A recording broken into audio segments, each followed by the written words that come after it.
Right, before we begin the debate, just a kind reminder, kindly keep the noise level to a low. Anything that may potentially distract from the debate. Us, might not be good for them, for the supporters either, so I seek your indulgence for that. Right, and can we lock the front door? That's okay? So that no one jumps in and out during speeches. Thank you very much. Alright, my name is Daniel, I shall be your chair for today's round. On my right is Mr. TJ, and my left is Mr. Stephanie Salas. Here. Let's get this going. On the motion that this House would target the families of our enemies, I'd like to invite the Prime Minister to begin the debate. Here.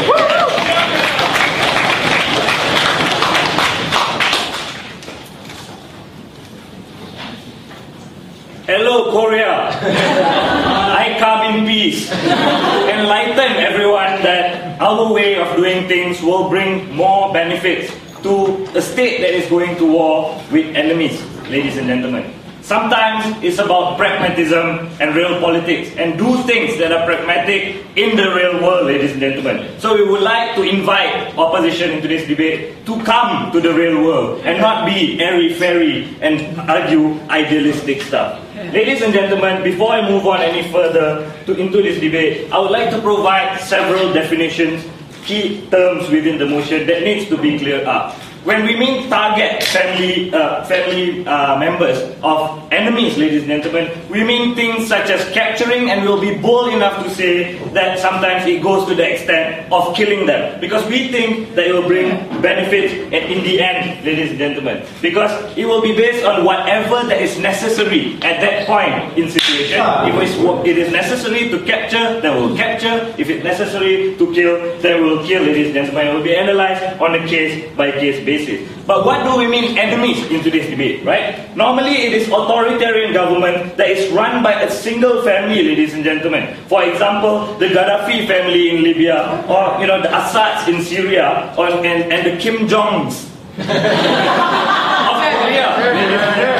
So we think that these nations, more often than not, are committed to genocide and oppression that causes harm to the people, ladies and gentlemen. We think this is a question of necessity. There is a necessity of prioritizing pragmatism over strictly obeying rules of law, ladies and gentlemen. We think parties that can do this can include the United States and NATO, and we think they have the capability of doing this. It has been proven. We killed Osama, we killed many people using these two bodies, ladies and gentlemen, and it provided benefits in the end, and it saved more lives, ladies and gentlemen.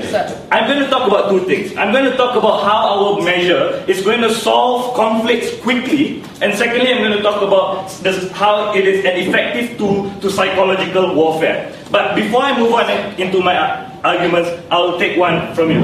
Wouldn't you agree that sometimes family members aren't necessarily enemies themselves? Like in the case of Mubarak, where his son actually does good for Egypt, which wouldn't necessarily be an enemy of the United States. It doesn't matter, but the attachment to the enemy, ladies and gentlemen, we think if we target these people, it will affect the dictator, and that is what we're going to talk about on our side of the house. Firstly, how does it solve conflicts quickly? Firstly, ladies and gentlemen, when you kill a particular family member of a dictator, let's say, ladies and gentlemen, we think that you're taking away a leader in that particular structure of government. For example, ladies and gentlemen, Saddam Hussein's son, Uday Hussein, ladies and gentlemen, was the head of Iraqi secret police. So sometimes, right, the family members also hold leadership positions in their structures, ladies and gentlemen. And when you take them out, when you capture them or kill them, ladies and gentlemen, you're weakening the structure of governance in that particular nation or a particular dictator's power. How is this good, ladies and gentlemen? This is good for several reasons. Not only we are cracking down their structure, we think that leaders within that structure are minimized. And it means when leadership are minimized in that structure, it means that the whole structure will have weak leadership. Our enemies will have weak leadership. That is good and strategic, ladies and gentlemen, because when you have weak leadership, it is easier for you, when you go to war, to take them out. As simple as that, right, ladies and gentlemen? So we think it is important. But on the second level, ladies and gentlemen, when we're talking about capturing or kidnapping, it is important for information gathering, ladies and gentlemen. For example, the capturing of a son of a dictator, that is probably a nice guy, like you said, might help with investigations to take place. And information gathered from a person that is close to a dictator is of a high value, ladies and gentlemen, because these people have close relations with the dictators, and the information gathered will make us able to analyze the psyche of that dictator, and this is a strategic advantage to countries that are going to war with them. So these are all strategic advantage, ladies and gentlemen, on the first level, how it solves conflicts quickly, right? But secondly, we think that it is an effective tool to psychological warfare. How does this work? When let's understand how dictators work, right? Dictators operate, right? They operate in a way where they feel like they are superior and they're invincible, ladies and gentlemen. When they go to war, they only send soldiers to war, and the death of their soldiers doesn't make them feel the pain or the losses, ladies and gentlemen. When we target family members, the impact on the dictator will be great, because we feel that the dictator will actually feel the loss of that particular child, ladies and gentlemen. This will lead, we think that he will feel like as if he failed to protect someone that is close to him, ladies and gentlemen, and it will break the morale or the feeling of superiority in that sense. But there are two impacts, ladies and gentlemen, the two consequences of this act, right? Firstly, it's either the dictator, upon the killing of his son or child, ladies and gentlemen, he will either go crazy and kill everyone, or he will make concessions. But both are beneficial for us, right? When he goes crazy, ladies and gentlemen, he will lose credibility for the supporters that exist currently, and he will lose support from these people. This is good because something that is reprehensible is that people who don't like to support things that are reprehensible, and they will lose allies, for example, and support. Also, ladies and gentlemen, when he goes crazy, when he makes emotional and irrational decisions, ladies and gentlemen, we think we will have a strategic advantage over these dictators, because they won't be able to make rational, calculated decisions or employ rational strategies during war. This is beneficial for us to take them out on the first level, right? This can be proved when with Hitler, when the Soviets, went around the streets parading with decapitated heads and Nazi soldiers that are naked, ladies and gentlemen, on the streets. It made Hitler felt like as if he was losing, and it affected his morale and his ego like hell. So in the battle of the Bulge, which they lost, after that incident, and when it affected him emotionally, he sent those soldiers to the battlefield, and they lost the war because of this emotional decision. But on the second level, we think that they will also be able to make concessions. The capturing of the child could be a bargaining chip, and it could be a bargaining chip because he wouldn't want more of his loved ones to be harmed, ladies and gentlemen. So for all those reasons, we are proud to target family members of enemies.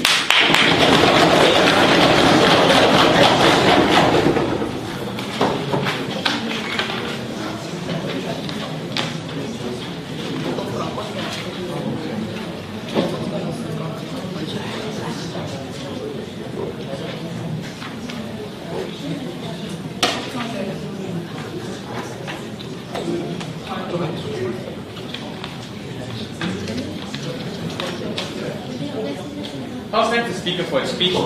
Continue to begin the debate for the opposition. I'd like to invite the leader of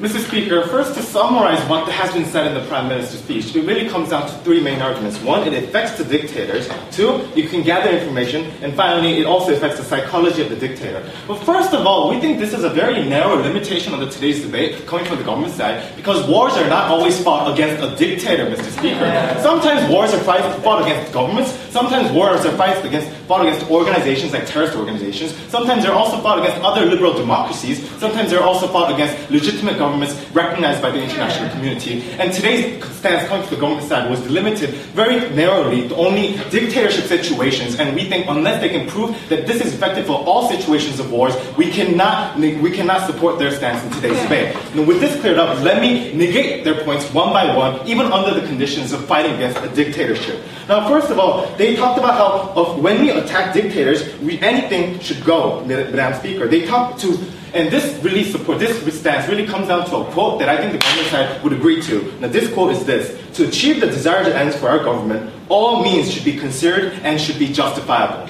Now, Madam Speaker and Mr. Speaker, this is a quote made by whom? Adolf Hitler, the precise example that they provided to follow, Madam Speaker. And the reason why this example and the reason why such a Hitler stance is wrong is because that was a time when we did not have human rights or international law as a general consensus within the international community. No, thank you, sir. The status quo within the international community right now has changed, and we have protocols. We have international law regarding even wars, Mr. Speaker, which is why their stance is a thing of the past and should not be justified in today's debate. And furthermore, they also talk about how we can gather information. But this, once again, is wrong. Why? Because families are not necessarily tied to the dictators and their intentions. And we also see in the case of Egypt, when the son of Gamal actually criticized his father and his regime. And we also see in the case that even if they were attached, they would not be willing to give such information. Why? Because it's the information related to families. And if they were to extrapolate such ideas, I think they would need to break more international laws like laws against torturing. And finally, they talk about the psychology of dictators, but they assume that these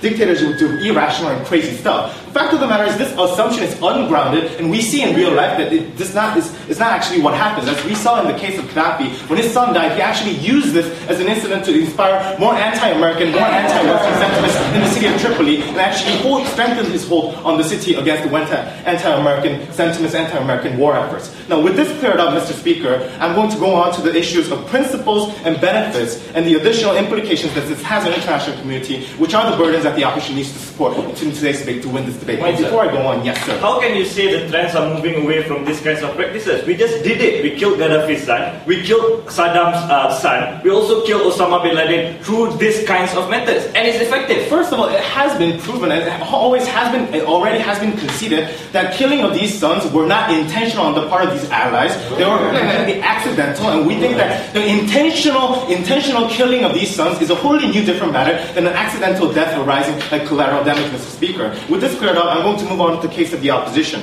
Now, the burden of the government side today is that they need to prove that it's justified and it's right to kill these families of these enemies, even under the unique conditions of war. And even if policies may be beneficial, they need to prove the justifications. Why? Because governments shouldn't do things if certain policies cannot be justifiable in any situations. And even if they were justified, the government side also needs to prove that it is beneficial to the government carrying it out. No, thank you, sir. And if the opposition can prove that the government wrong primarily on either the benefit or the practical principle, the opposition can win today's debate. Now, with that cleared up, let me go on directly into the issues that I'm going to talk about, the principles and benefits, but first of all, to the principle issues. Now, with the principle, I want to first start with the contextualization of these families themselves. Now, we need to recognize that families of enemies are not enemies, Madam Speaker and Mr. Speaker. If families of enemies were in fact enemies themselves, this motion would be talking about how this helps to target all enemies, and the opposition would need to justify not targeting enemies and not selectively targeting enemies. And this is an unreasonable burden for the opposition. No, thank you, sir. So the contextualization that need to stand in today's debate is that these families of the enemies are not enemies inherently. Now, in the example I already given, for instance, Gamal, the son of Mubarak. No, thank you, sir. And we need to recognize that with this contextualization standing, the killing of these families is collateral damage, Mr. Speaker. And in war, wars are carried out against regimes. Wars are carried out against the governments. Wars are carried out against armies. Wars are carried out against dictators. But wars are never carried out against civilians, Mr. Speaker.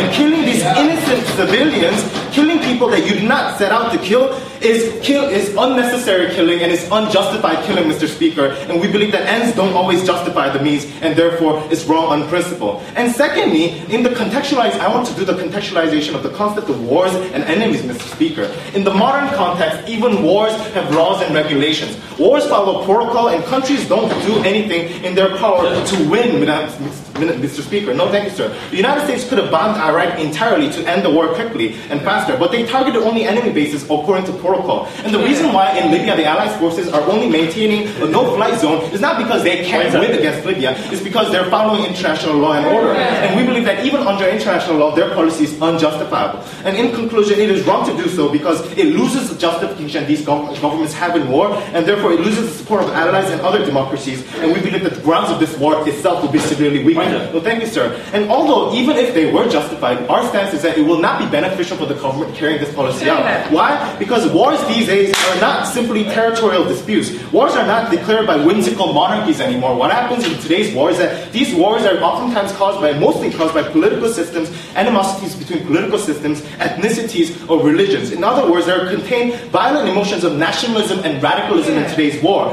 And Mr. Speaker, in today's war, surrender oftentimes is not an option, and these people are willing to give lives for the causes they believe in, as we see in the suicide bombings in the case of the war against terrorism. And ladies and gentlemen, when terrorist fathers die, their sons don't think, oh my God, my father died, I'm so scared to go against the United States. What they think is, oh my God, they killed my dad, I'm going to kill the United States of America as everyone I can, right? And what it does is it only spews and induces anti-invader sentiments, Mr. Speaker. And we see in the case of Libya that actually this kind of emotion, killing innocent citizens and killing the son of Gaddafi, actually raising the anti-American sentiment and raising the unity and unison of these anti-American, anti-Western forces against these governments, and making the war, in fact, harder for these governments and harder for these invaders, or harder for the people carrying these wars out. So all in all, on both principle and benefit, we think this policy doesn't stand, and even if it did, they need to prove it in their latter two speeches. And because we think it's wrong, I urge you, Mr. Speaker, to send a negative ballot in today's debate.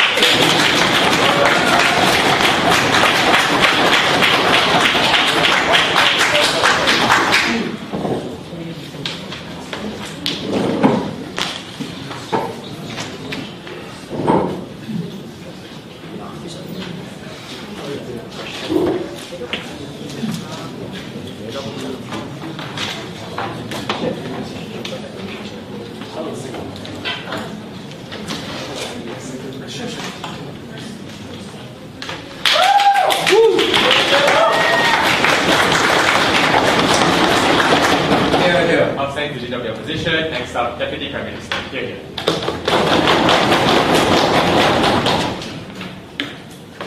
First of all, ladies and gentlemen, we would like to thank the opposition for letting us set an open motion like that in the first place, ladies and gentlemen. And we think it's unfair for them to now say, oh no, thank you, now it's wrong for you to contextualize it. We think it's especially relevant today, ladies and gentlemen, given that recently we killed Gaddafi's son, and it's already consistent with US doctrine of decapitation of leadership of governments, ladies and gentlemen. We're just extending it to including families. It's not our burden to prove that it should always be utilized, ladies and gentlemen, because if there's one thing that we recognize within international law, is the doctrine of proportionality. Yeah. And they didn't engage with Shafiq's argument that killing a few leaders helps win the entire war and ends it much more quickly, ladies and gentlemen, because it removes leaders within the organization, ladies and gentlemen. We think it's far more, and he said that it's far more justified to kill a few to save the lives of many, rather than having a long, drawn-out conflict that will involve not only the loss of our own soldiers, but the loss of lives of their soldiers, ladies and gentlemen. They need to start engaging with that idea, ladies and gentlemen. My alternative will be twofold. Firstly, on how this removes potential leaders in terms of how we're planning for post-war reconstruction, ladies and gentlemen. But second of all, is this idea of the message this sends to other dictators. It's also important to note that the speaker before me did not engage with Shafiq's arguments about the effect this would have on the dictator. Whether he's and I think any leader, sit down, whether democratic or a dictatorship, will still be affected if a close family member of him has just died, ladies and gentlemen. But we think that that's also not relevant to today's debate, because democracies rarely go to war with one another, and we don't I think that's not especially relevant to the context of today's debate. Right. Before that, before I move on to my substantive, I have two things to deal with from the speaker before me. This idea that this is a form of collateral damage, ladies and gentlemen, and that these people are not our enemies. Ladies and gentlemen, to paraphrase a commonly known phrase, is a friend of my enemy is still my enemy, ladies and gentlemen. And that's exactly why we're willing to go to the extent of killing these family members, ladies and gentlemen. The side of opposition has to show us why we should have a strict adherence to international law, ladies and gentlemen. What the side of government stands for is a pragmatic application of force that is limited and targeted and proportional to to our ends in the end, ladies and gentlemen. We're not going to slaughter every single family member, ladies and gentlemen, if it doesn't serve our purposes. We think it's absolutely ridiculous for them to accuse us of doing that in the first place, right? So, ladies and gentlemen, there's always exceptions in international law. Like for example, when Israel was about to be invaded by armies from Egypt and Syria and all that, well, these just the international law prohibits preemptive strikes. But by Israel attacking those armies ahead of time and stopping the invasion before it even happened, it meant that they saved the lives of their own people, ladies and gentlemen. So we argue, therefore, that we should always err on the side of pragmatism when it comes to the lives of our own people at the end, the soldiers that will be involved in the conflict. Before I move on, last guy. So how do you respond to the fact that Gaddafi intentionally uses killing of his son in order to strengthen the structure of his government? Look, first of all, ladies and gentlemen, the war with Libya is not yet over. I think there's still time to consider whether or not he will actually win the war. I think once we start killing the other members of his family, it will affect his mental security and his sense of security. They never dealt with the argument that came from Shafiq that this reduces the dictator's own peace of mind and how this will lead him more likely to offer concessions in the future. Ladies and gentlemen, sit down.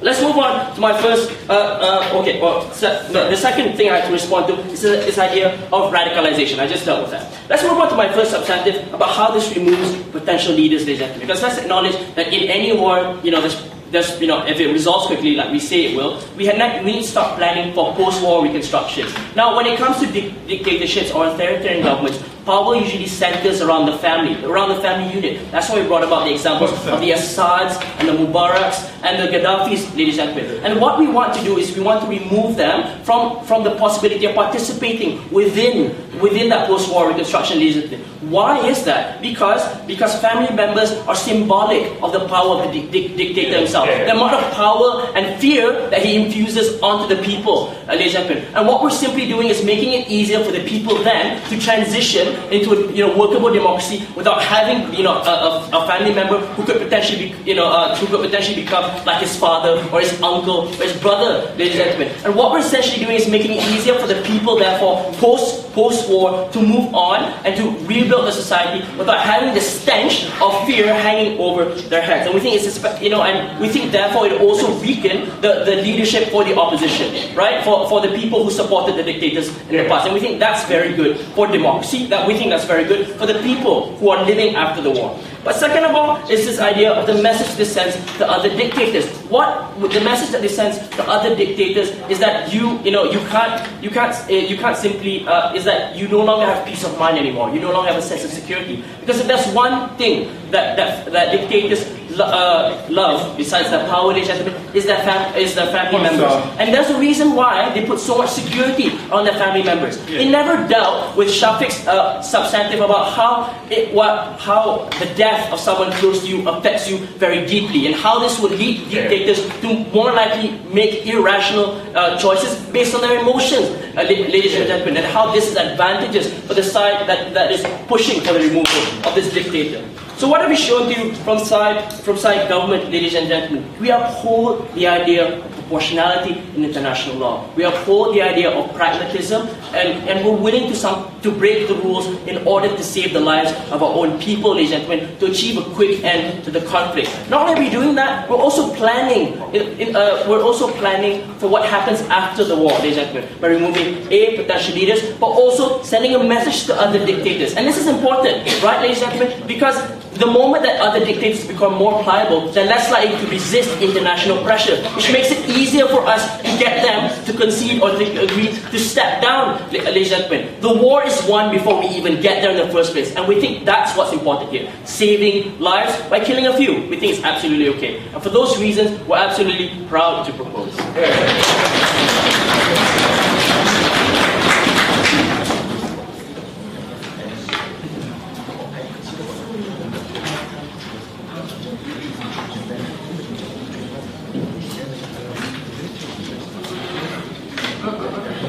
I'll thank the speaker for his speech. Moving on, I'd like to invite the Deputy Leader of the Opposition.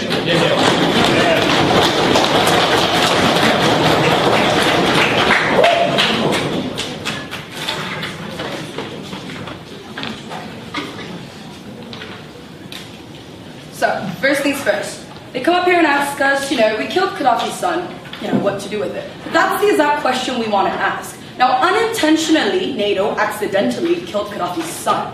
Now, did anything change? Not necessarily. Now, furthermore, what we want to question is if the president's son is the prime minister or some other form of leadership, doesn't that make that person also an enemy, not necessarily a family member of an enemy? That's the clarification we want to make here. When you're talking about leadership positions, when you're talking about where prime ministers and presidents are all related, they're all enemies. They're not necessarily family members of enemies.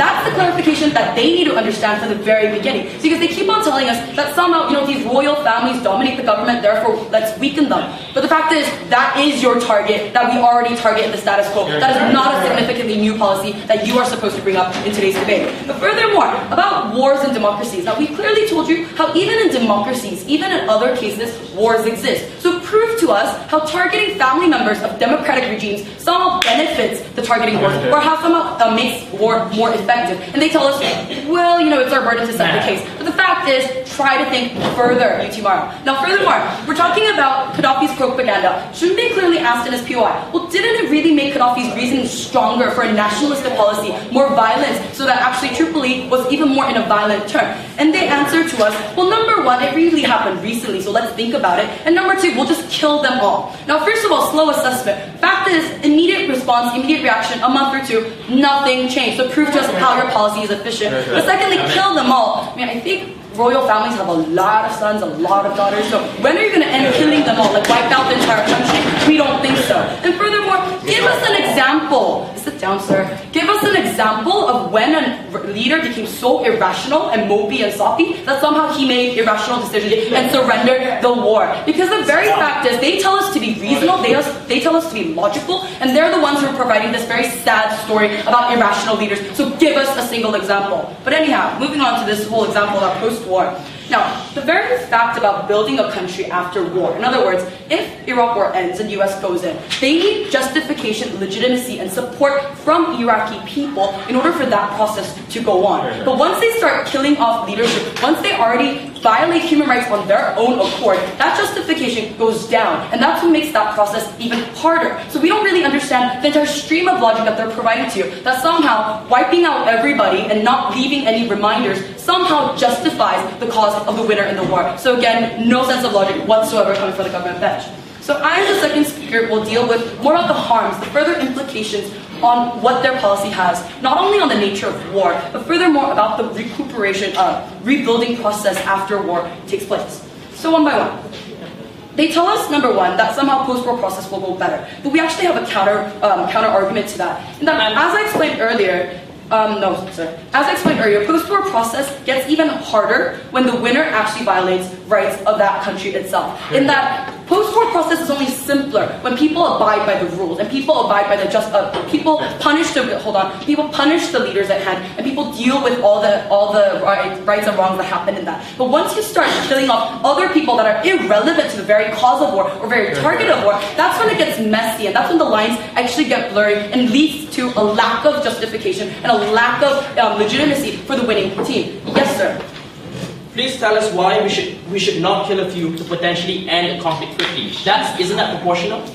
The thing is, you need to kill the enemy, not somebody that's irrelevant and only relevant by blood. Now again, we tell you, if you're talking about prime ministers who are related to presidents, or ministers who are related to presidents, they're actually the target that we already targeted the status quo, and that is not significantly new that you're promoting today. So again, this whole kill them if they're necessary, sure, why not? Let's kill them if they're our enemies. But just because they're family members, what gives you the justification and the legitimacy, and what gives you any benefit whatsoever by killing these non-irrelevant people off? So going back to my own argument. Secondly, on the message of going against the international norms. Now, Winner clearly told you about how in international law, all's not fair in love and war. That in war, there's still protocols and laws you need to abide by. We have examples like the Geneva Convention, or prisoners of war. But even when you take the enemy soldier into your own hands, you can't really treat him or her in any way you want, because we still have minimum protocols to protect the human rights of innocents, of even soldiers who were actually participants in the war. But the very fact is, society is changing, and in the modern time, warfare has also evolved, which they've never really dealt with. But furthermore, what we're saying is, war is no longer a zero-sum game. War still has rules and codes to abide by, and hence, that's the norm that the international community is moving towards, and that's the norm that we want to promote, because we don't think it's a zero-sum game. We don't think it's an all-surrender, all or nothing. And the very fact is, their very policy goes against all the international efforts that have been established through atrocious wars, Mr. Speaker. We've already suffered through World War I, World War II, and afterwards we decided, you know what, we shouldn't kill off each other anymore because we're still living on the same planet. And that very effort is diminished through their very policy, which targets not only the wrong person, but targets the irrelevant person that had nothing relatively to do with what you're trying to promote. In other words, when the United States is killing the wife or the child of Saddam Hussein, it doesn't really promote your cause of creating democracy or human rights or all the benefits that America wants to promote. And it's absolutely nothing to do with that, and actually harms the very principles that you're trying to promote in that country, the very values that you stand for in that country. So we ask again, number one, prove to us the efficiency of your policy, the effectiveness of your policy, and any benefits of your policy. Because simply put, two speakers have failed to do so. Sit down for 6 minutes. Now, so to wrap up what the opposition has been telling you, the opposition believes that there is a norm in the status quo, that a war is tolerable, yet there are codes and conducts that countries need to abide by. We clearly articulate to you the characterization of the targets that we're talking about. How family members are not our enemies, and they've provided us no legitimacy whatsoever of why the two are even linked at all. Because we told you how, in the case of Mubarak, his son is actually a nice guy. We even told you, I'll tell you now, in the case of Syria, how his own son actually promotes the protests, or actually criticizes his own father. Even under their case, dictators' sons and daughters aren't necessarily the bad guys that the US and NATO are targeting. Secondly, characterization of war. We clearly told you that there is an international code of conduct, there is a convention, there is laws and rules of the minimum barrier of human rights violations, how killing off innocent civilians, how killing off members of enemies is a clear violation of that right that you want to promote and protect, but no response whatsoever. Furthermore, even on the pragmatism that they keep on arguing to you, we clearly told you how killing off family members not only achieves nothing, but does even more harms. It goes backwards in the history of war, and it goes backwards on the whole ideas and principles that you're trying to rehabilitate in that country as a winner. So all in all said, I think KU2 will proudly represent you in the Court of Human Rights.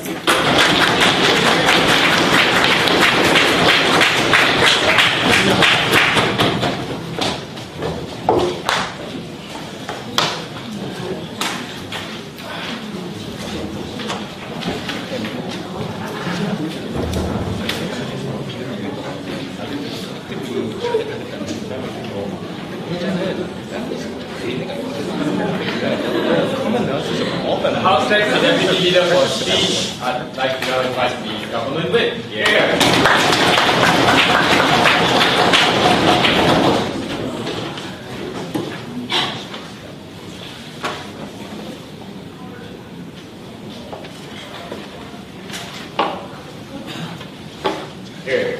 Ladies and gentlemen, if Mubarak's son was the head of the military group that was going against Mubarak's government, obviously he wouldn't be a target for NATO,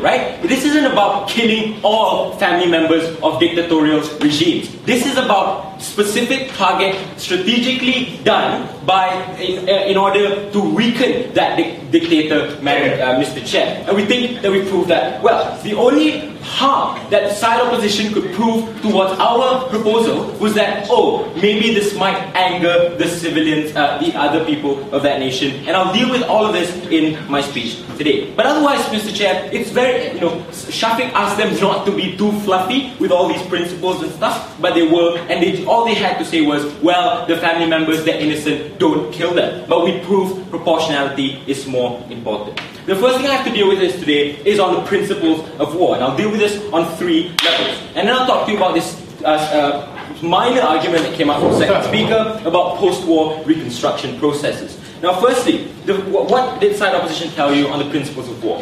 Family members are considered civilians, and war should never include the involvement of civilians. Correct. But when dictators themselves continuously oppress and commit mass murders and genocide towards the civilians of the country, just because those civilians don't really like him, we feel that this legitimizes the users of these abnormal tactics, Mr. Chair. We feel that when the people of Libya cannot win that war against Gaddafi, and they are continuously dying in mass numbers, not because they're actually in the war, but because they're sitting at home, and those are areas in which the people don't support him. We feel that this legitimizes that use. Secondly, they told us that international law dictates that war should only be fought between states or regimes. Firstly, they never told us why adherence to international law is so important to these countries, Mr. Chair. And secondly, they didn't tell us if we break international law, what's the real harm? Because we saw that the United States killing of Osama bin Laden did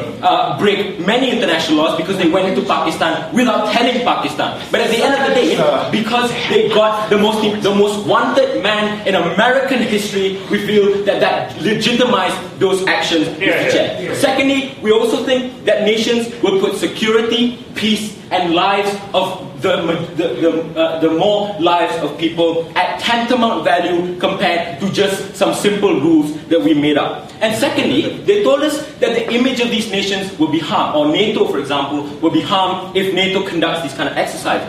Wrong. Because, Mr. Chair, we think that images of organizations like NATO actually improves when it is seen to be helping the people of Libya or the people of Egypt, Mr. Chair, wherever you want to contextualize this debate. We think it is actually a victory. Whether or not the war is won, we feel that it's an important moral victory to the people of Libya. Thirdly, they told you, and this is the most important harm that they proved, that dictatorial regimes will use these killings or these kidnappings of their family members to garner more support for them.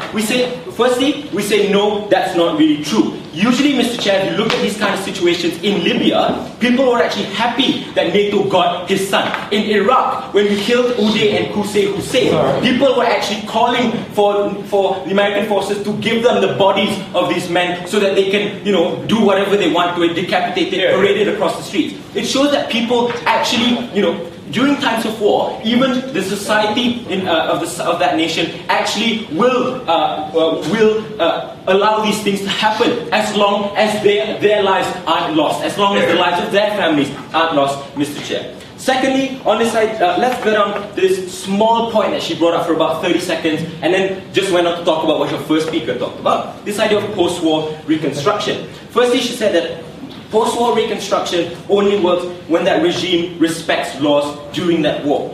Firstly, what proof do you have for that? She didn't analyze this at all. Why should the Libyan people follow international laws or international standards of warfare when their own government that is killing them isn't following that law? We think, on a second level, that especially during times of warfare, lots of laws can be forgotten. Lots of principles can be forgotten. Sometimes your right to a free trial, your right to trial can be forgotten during times of war. The Patriot Act in America takes away your ability to defend yourself during times of war if we think that you're a threat to national security.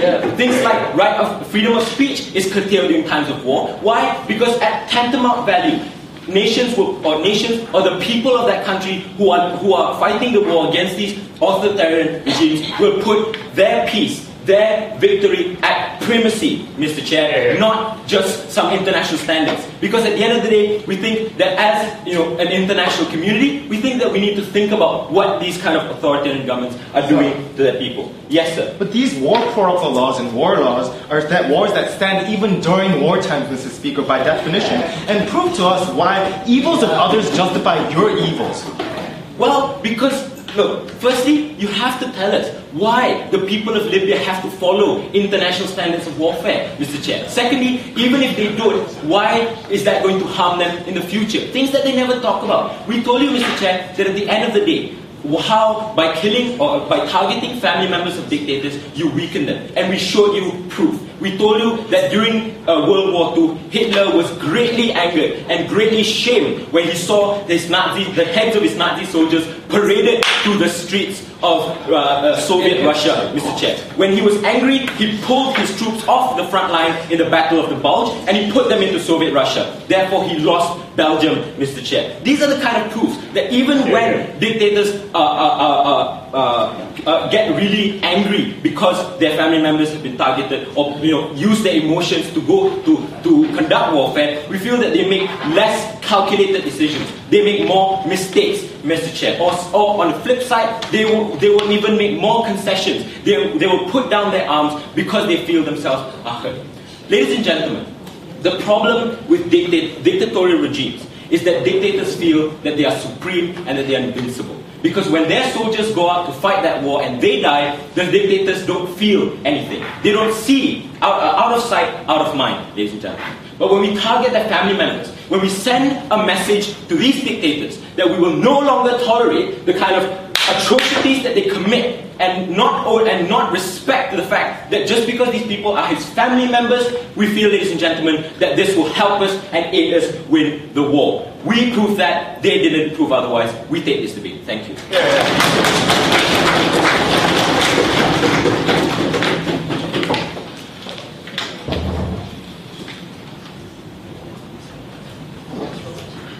Pausing to speak for speech. Moving on, I'd like to invite the opposition.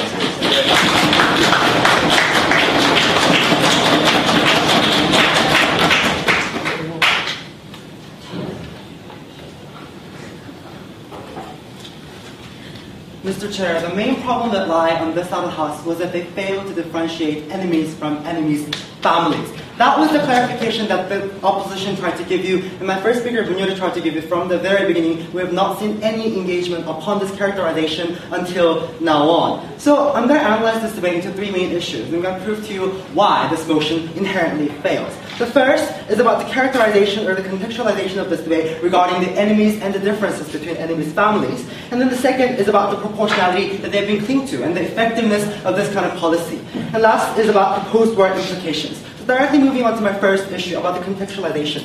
We've told you from the beginning that families, members of enemies are completely different from enemies themselves. If enemies' family members also hold great leadership and power within those countries, that family member is also an enemy. For example, Kim Jong-il is an enemy who's a current leader within North Korea. Kim Jong-un, who's successor, who has relatively more power and relatively enough leadership within North Korea, who is a family member of Kim Jong-il, he is also an enemy under the status quo. So they're both enemies, although they're family relations. What we are talking about in this debate is about Kim Jong-nam and Kim Jong-chul, who are family members who do not have leadership within Korea. And fast, Mr. Speaker. So we think that this is a mischaracterization that's been coming from the beginning, from this side of the House. They failed to engage from this side of the characterization. No thank you, sir. Then what's the problem regarding targeting these innocent family members who are not enemies to begin with? We told you from the beginning that regarding protocols in international laws need to be abide in modern warfare to humanitarian values, like not torturing, like not killing innocent people. We told you from the beginning. Then the only response that came from the whip speaker from this side of the House was, why is international law so important? Duh, you're talking about US killing those people, and internationalized law is set up by US and NATO and other international organizations, right, Mr. Speaker? So we think that this kind of engagement does not really make sense. Now, when we're talking about humanitarian purposes necessary in terms of innocent people, now I'm going to talk about how some family members can be innocent even though they're family members of enemies. We've pretty much given you examples of Mubarak's son, who's Gamal, who criticized Mubarak for his economic engagement, economic policies within Egypt. We also told you about the example of Syria. Thank you, sir. Even with the Assad plan, which is deemed to be the most ruthless bloody regime within Syria, they also have a son, I don't remember the name though, they have a son who goes against and contradicts the policy and actually tried hard to abolish the abusive National Security Act policy within Syria. So those guys are the guys that we're talking about within this debate, and they are completely innocent, and they fail to characterize and deal with those people who must be dealt with in this debate. The only justification that they've given us in terms of killing those people was they have some attachment to those dictators and enemies. We think this is ridiculous. Why, Mr. Speaker, if you're talking about attachment in terms of enemies, then just go out and kill those military leaders who have more direct effects, Mr. Speaker. So we say, upon this first clash, they have failed to characterize those enemies' families. They are different from actual enemies, and that this clash does not fall upon from this side of the House. Moving on to my second clash, regarding proportionality. No, thank you, sir. Now, what these guys try to talk about was that upon proportionality, when you start to kill off and capture those family members who are innocent, you contribute to fastly solving those problems. We completely negated this point from the beginning. They talk about mainly 4 things. We're going to negate that and further prove to you why that further exacerbates the situation and destroys the effectiveness of conflict-solving situations. No, thank you, sir. The first is about weakening structures within those dictatorship regimes. We told you from the beginning that this does not happen because those family members that we're targeting do not have leadership to begin with. But further that we say, when you target and kill off those family members, that contributes to strengthening those legitimacy of that illegitimate regime. We've given you the example of Libya, where when NATO's aerial strikes accidentally killed off Libya's son, actually Gaddafi was rational enough and smart enough to use that as one of his propaganda to increase nationalism within Tripoli and increase those anti-sentimentism to the United States, Mr. Speaker. And that contributed in putting more legitimacy upon Tripoli's force to kill off those rebels in Benghazi, Mr. Speaker. No, thank you, sir. Now, further that, the second thing they talked about was about capturing and gathering information. We told you how this is also very, very ridiculous. Why, Mr. Speaker? Because number one, we don't think that this argument is significant because we don't think that Kim Jong-chul, who's studying in Swiss currently, know much about what's going on within Kim Jong-il and Kim Jong-un to begin with. That lowers the significance of this argument within this debate. But further that, we say that you cannot verify those information even when you gather information out of these people. And further that, we say, what is the reverse effect? Those dictators' families can lie if they're nationalists themselves, and you cannot verify that, and that messes up the whole process of effectiveness that you guys are talking about. No, thank you, sir. Then they try to sneak away with this psyche analysis of how those people can know those, analyze those psychological situations of dictators. Again, we say that this is ridiculous and insignificant within this debate. Why, Mr. Speaker? Because they don't know about, generally about their family status and the internal politics they go through. But further that, we say that in terms of dictatorship regimes that they are talking about within Africa and Middle East, they have a lot of sons and daughters, right? So we say that they're not that close to begin with. So can you disprove it? Sir, why should we prioritize the lives of our soldiers over international image and norms? Because, number one, life is an absolute value that should be prioritized in any state. But secondly, we say that those two are not mutually exclusive. Because as I'm going to explain in my third clash, post-war implications are better in terms of our policy, and post-war implications will be destroyed upon their policy. Let's still move on to the third part about how dictators will go crazy and kill every people. Yes, we absolutely agree. But then the fact of the matter is that dictators do not kill their own people. Dictators kill other people who is on our side. We have seen in the case of Libya, after his son died, Gaddafi went crazy and tried to attack Japanese embassy within Libya. And we tell you how that's further dangerous, Mr. Speaker. But lastly, regarding concessions, we say that this is based on the premise that those dictators should go irrational. And we think that this premise was absolutely wrong. Gaddafi is smart enough to create reverse effect by using the death of his son. So moving on to my last clash regarding the post-war implications. Mr. Speaker, now what these guys tried to tell you was that, symbolic meaning should be absolutely gone by killing off those family members. We say symbolic meaning should be gone through legitimate process of prosecution, Mr. Speaker. So that's precisely the reason why we're trying to prosecute Mubarak right now, and those Egyptian people are voluntarily dismissing state security investigation, which were acting as a muscle of Mubarak, as a corrupt police force, Mr. Speaker. But further that, we say that, like, those people are able to, like, destroy the symbolic meanings without killing those family members, because as we can see in the case of Tunisia, like, those people voluntarily kicked out those prime minister and those sons and Ben Ali, and they actually run away to Saudi Arabia, because those people didn't want those family members to be existing within their own country. So all of them, Mr. Speaker, because they started has devastated international human rights, and their policy is not proportional, we want this today.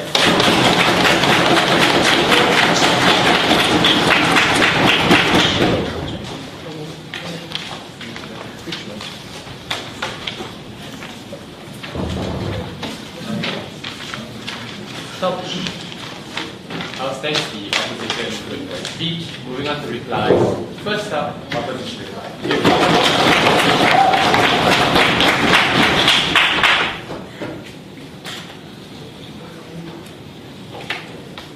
Mr. Speaker, one common phenomenon we see in losing teams when they're at a losing age is that they do whatever they can to turn the tides. Now, one of these common phenomena is fabrication of the facts, Mr. Speaker. So first of all, I'm a double major in modern history, and the academic consensus of Hitler's irrationality was due to the continued assassination attempts, not decapitated soldiers, Mr. Speaker. And furthermore, even if decapitated soldiers were enough, then why do we need to kill families? Just kill, random soldiers who are enemies in the first place. And secondly, they talk about the exceptions of international law. But fact of the matter still lies that exceptions only apply when the targets are still enemies. There are no exceptions whatsoever when targets are innocent citizens.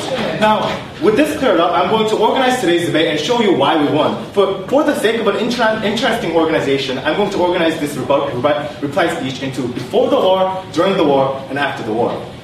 Perhaps not so interesting, but nevertheless, here it goes. Now, before the war, before the declaration of a war, or during the declaration of a war, the country needs international support. And it also needs support within the country that's attacking the country, or also within the country that's defending the invasion, Mr. Speaker. And an international consensus on that war was right is one of the rudimentary factors in making the war more successful. And one of the reasons why US's war on Afghanistan or in Iraq wasn't as successful was because it did not have the support of its allies in most cases. Why? Because it was disobeying, breaking a lot of international laws against such wars. And furthermore, the way to have these kind of support is by being a gentleman and to play by the rules. And Mr. Speaker, in order to do this, we should not kill innocent civilians, but only kill the enemies and play by rules, the international laws, and war protocols. And secondly, on the issue of during the war. Now, they talk about during the war, if we do this, we're going to cause irrational activity. But fact of the matter is, they don't, as we see in the case of Gaddafi, and as we see in the incidents of, or in fact, increased anti-sentiments against the invaders, as we see in the case of war against terrorism, or war in Libya. And furthermore, even if it did cause irrational behavior, the nature of being irrational is that it's unexpectable. And they never give us the causal link that this irrational behavior will work in their benefits. Now, if we kidnap, Kim Jong-il's son, what he might do is he might act irrationally and nuke Macau. And we won't be able to have our debate in the quarterfinals, Mr. Speaker. And finally, furthermore, they talk about issues of proportionality, and they talk about how we should kill a few if we can save the lives of many. But the fact of the matter is, they failed to give us a standard and fail to correctly contextualize this because they never give us a standard of how much that we need to kill, and they've also failed to give us a standard of how limited in close proximity within the family can this limitation come to. And we give rebuttals on how in many cases these tribes are, we have tribes in which the entire country is related, and why not then kill all of these country members, country citizens, because they're all family. And furthermore, even if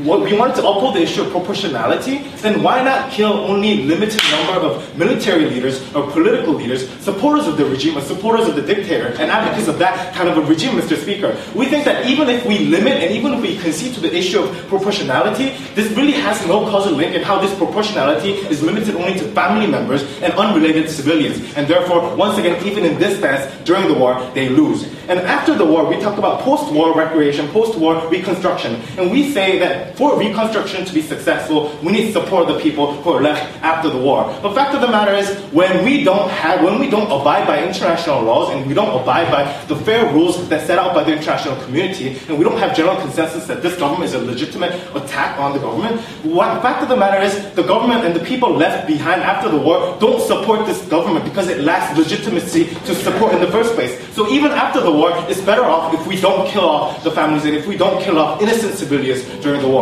So on all three aspects, before the war, during the war, and after the war, we're the winners. and therefore sign a negative ballot. Thank you.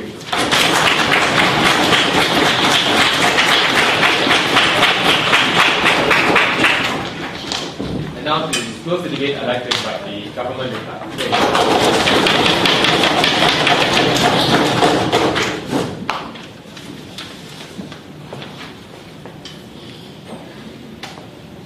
Hello, Korea! Once again, this time I won't come in peace. Ladies and gentlemen, just because this guy has a double major in modern history doesn't mean that he's going to win this debate.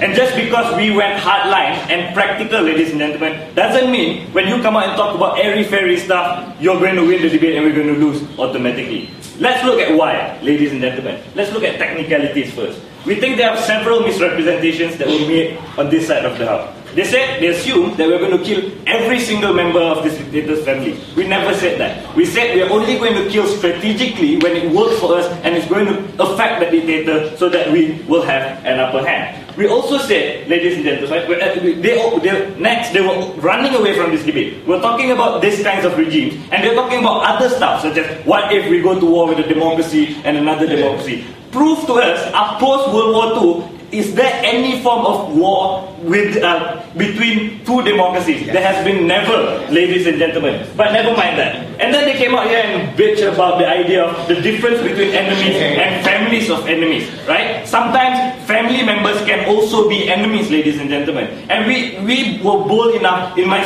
first speech, ladies and gentlemen, to tell you, yes, it's not mutually exclusive. We'll punish the enemies, but even if the person is in opposition of the father, and it's strategic for us to kill that person or capture that person, we are willing to do that, ladies and gentlemen. So there's no issue of this difference between family of enemies as well as enemies, ladies and gentlemen. And then they didn't come out here and engage with MIGTAC, ladies and gentlemen. They didn't come out here and engage with the point that the message it will send to other dictators, the deterrence factor, ladies and gentlemen, and how it will instill fear in those dictators, ladies and gentlemen. They never engage with this, and we think it's shameful on that side. But let's look at what happened to this debate. The first issue that I put here is, what is justifiable? Because they use the word justifiable a lot into this debate without telling us what. They said, following international law is the only justifiable means, ladies and gentlemen, and upholding human rights and stuff like that. But we think that it's not necessarily so. What is justifiable should be examined on a case-by-case basis, ladies and gentlemen. If we followed international law and didn't breach Pakistan's sovereignty to get Osama bin Laden, he will very well still be alive today and terrorize Koreans or whatever country in this world, ladies and gentlemen. And it was justified. Although it's hardline, right? It's not nice, but it's justified, ladies and gentlemen, and it will keep our people safe. So you don't just come out and tell us if you don't follow human rights, it's not justified. Because we put limit to those kinds of human rights too. We told you, in times of war, we have Patriot Act where we have detention without trial and stuff like that. We limit free speech. These are not absolute, ladies and gentlemen. What is justifiable is what is necessary at that point. And then small point, which was substantiated in reply and with, ladies and gentlemen, this post-war reconstruction idea, right? Probably you are the meta guy in the team. So you come out in first and reply and substantiate and rebut. But, we never got that from other speakers. Okay, post-war reconstruction. We think on our side it works better because it weakens the dictatorial structures, ladies and gentlemen, after war. If we take out important sons that matters to the family, ladies and gentlemen, it means that the leadership structure in those countries will be weakened, and they will lose support from their own people, ladies and gentlemen, because of this weakening from the effect of our proposal. It also means that it's victory for democracy when you don't have remnants of dictatorial ideologies within society. When we take out leaders such as the dictator's son that will be next in line. They said we should follow international law absolutely. One size fits all, ladies and gentlemen. We don't think it fits all. It has to be analyzed on a case-by-case basis. Ladies and gentlemen, we were brave enough to tell you this is pragmatic. We were brave enough to take them out on all their grounds. They were the ones who never engaged with us. They were the ones who were running with the debate. After this, we're going to eat and US one. Thank you.